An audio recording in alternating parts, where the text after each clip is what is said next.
What if the greatest danger to the church and your faith isn't what you think it is? You see, when we contemplate threats to our faith in the church, we often picture external forces. We envision secularism, steadily eroding the moral fabric, or atheism, casting doubt on our most sacred beliefs. We may even consider other religions with their different doctrines and practices as potential threats.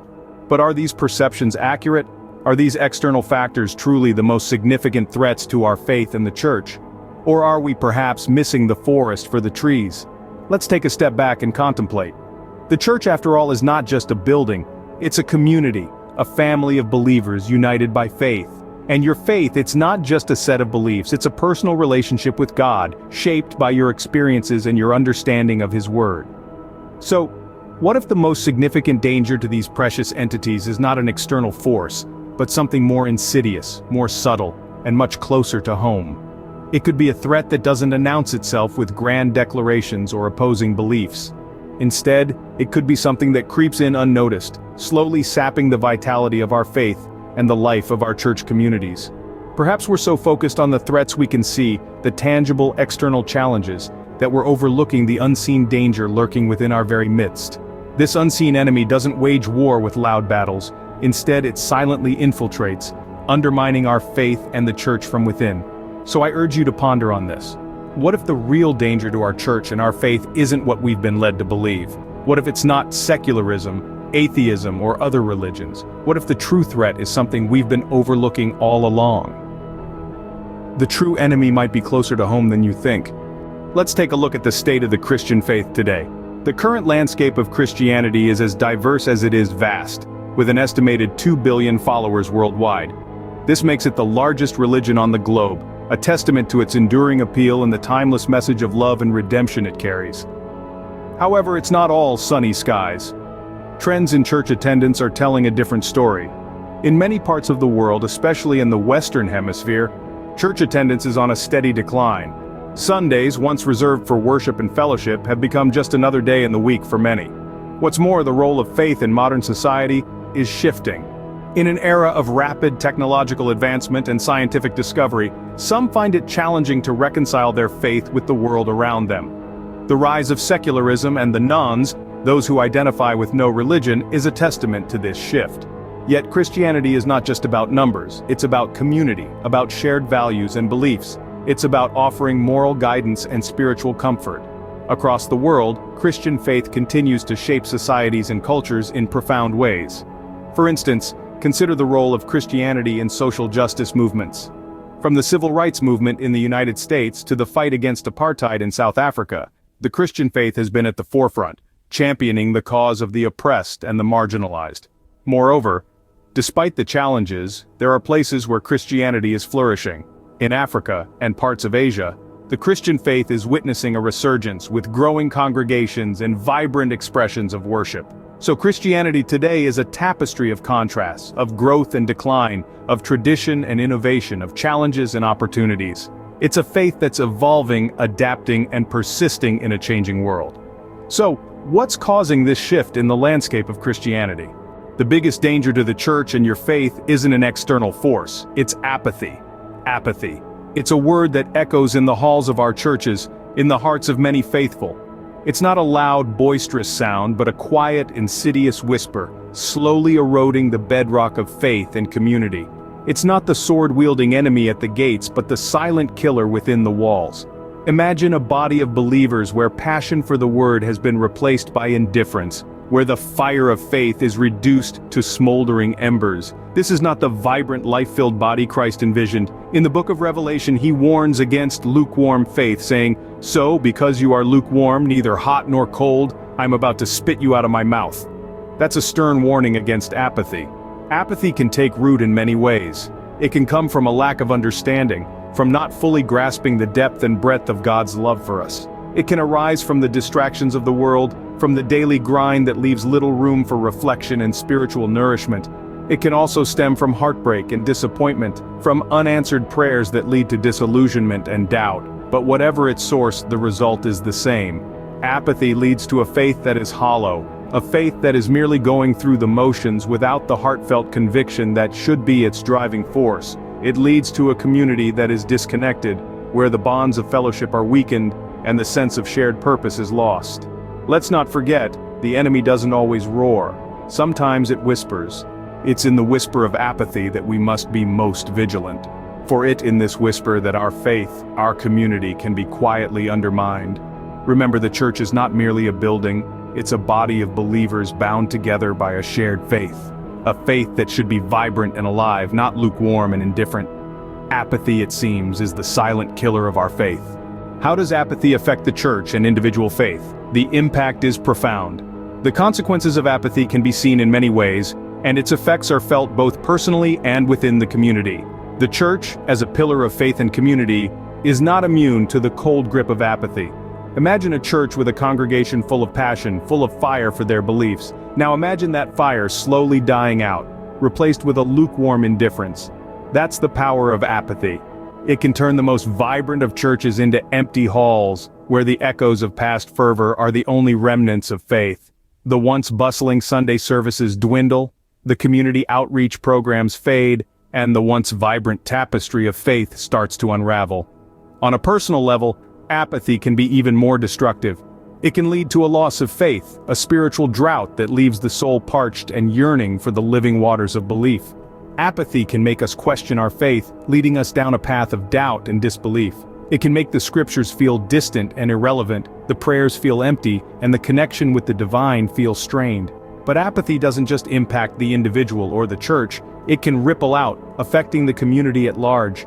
Church programs that once provided support for the needy may cease to exist. Community events that brought people together, creating a sense of belonging and unity, may no longer occur. The church, which once stood as a beacon of hope and love in the community, may become just another building. Apathy can sneak up on us, subtly and silently, like a shadow creeping in at dusk. It's not a sudden loss of faith but a gradual erosion, like waves wearing away at a cliff. And before we know it, we're standing on the edge, looking down at the chasm of lost faith. Apathy, left unchecked, can lead to the downfall of even the strongest faith. It's a silent killer, a slow poison that can taint the wellspring of our beliefs. But there's hope, and in the next scene, we'll explore how we can fight apathy and rekindle the fire of faith. Stay tuned. But it's not all doom and gloom. Apathy is a danger we can combat. Apathy, this silent intruder, can be defeated. We can rekindle the fire of passion for our faith that seems to have dwindled over time. It's not an easy task, but it's a battle worth fighting. So, how do we fight this creeping apathy? One of the most effective strategies is community engagement. There's a certain kind of strength that comes from unity, from standing shoulder to shoulder with fellow believers. When we engage with our community, we are reminded that we are not alone in our faith journey. We can find comfort, encouragement, and inspiration in the experiences of others. We can learn from one another and grow together, strengthening our faith and combating apathy. Personal reflection is another powerful tool in this battle. It involves taking time to look inward, to examine our faith and our relationship with God. It invites us to ask ourselves tough questions. Why do we believe what we believe? What does our faith mean to us? This process of introspection can reignite our passion for our faith and push apathy to the back seat. Of course, we cannot talk about combating apathy without mentioning the teachings of Jesus. These are the core of our faith, the foundation upon which we build our lives. By focusing more on these teachings, by studying them and applying them in our daily lives, we can rediscover the passion we once had. The words of Jesus are like a refreshing spring of water in a dry land. They can revive our parched faith.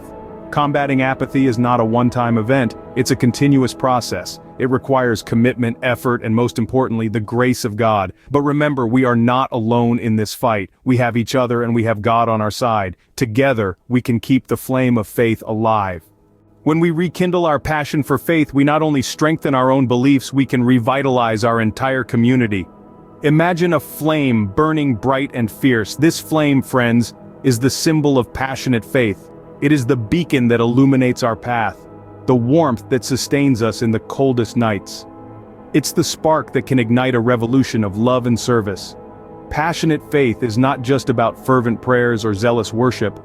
It's about a deep personal relationship with God, where we seek His will in all aspects of our lives. It's about letting His words guide our actions and His love shape our hearts. In the book of Psalms, David writes, "As a deer longs for flowing streams, so my soul longs for you, O God." This longing This yearning for God's presence is the essence of passionate faith. When we are passionate in our faith, we experience a kind of fulfillment that goes beyond worldly pleasures. It fills us with purpose, with joy, with peace that surpasses all understanding. As Apostle Paul writes in Philippians, "I can do all things through Christ who strengthens me." With passionate faith, we become stronger, more resilient, more capable of facing life's challenges. But the power of passionate faith doesn't stop at personal fulfillment. It spills over, touching the lives of those around us. It strengthens our church community, making us more united, more supportive, more loving towards each other. Just as a fire spreads from one piece of wood to another, passionate faith can spread from one believer to another, igniting a collective passion that can transform our church. More than that, passionate faith empowers us to better serve others. It's the driving force behind acts of kindness, of generosity, of selflessness. It's what compels us to love our neighbors as ourselves, to feed the hungry, to comfort the brokenhearted. Jesus said, "Let your light shine before others that they may see your good deeds and glorify your Father in heaven." Passionate faith isn't just good for us, it's good for the world. When we live out our faith with passion, we become a beacon of hope, a force of change, a testament to God's unfailing love. And that, friends, is the true power of passionate faith. The threat of apathy is real, but we have the power to fight it. Let's take a moment to reflect on the crucial points we've discussed today. Apathy, this insidious silent killer, is not only a threat to our personal faith, but also to the vitality of our church communities. It is an unseen threat that can slowly erode the foundation of our beliefs, making us vulnerable to doubt and despair. Apathy is not a mere lack of interest or carelessness. It's a profound disconnection from our faith, a form of spiritual lethargy that can seep into our lives unnoticed. It can settle in our hearts and minds, clouding our relationship with God and distancing us from the teachings of Jesus Christ. But remember, we have the power to fight it. The Christian faith is not merely about belief, it's about action. It's about living out our faith every day, in every interaction. It's about embodying the teachings of Christ, spreading love, kindness, and compassion wherever we go. We must continually examine our faith, questioning not just what we believe, but why we believe it. We need to ensure that our faith is not just a routine or a habit, but a living, breathing commitment to living out the teachings of Christ in our daily lives. We must take steps to combat apathy, engage with your faith community, participate in church activities, seek out opportunities to serve others, make prayer and scripture study a priority. Remember, faith is like a muscle. It needs to be exercised regularly to remain strong. We must also remember the power of passionate faith. Passionate faith is vibrant, dynamic, and contagious. It inspires others, encourages growth, and fosters a sense of community. It's the antidote to apathy, the catalyst that can reignite our faith and reinvigorate our communities. Remember, the biggest danger to your faith might not come from the outside but from within, but with passion and dedication, we can overcome. Let this be a call to action. Let's strive to live our faith with passion and purpose, to fight apathy and to foster a vibrant, passionate faith community. Let's take this challenge head on, and together we can make a difference.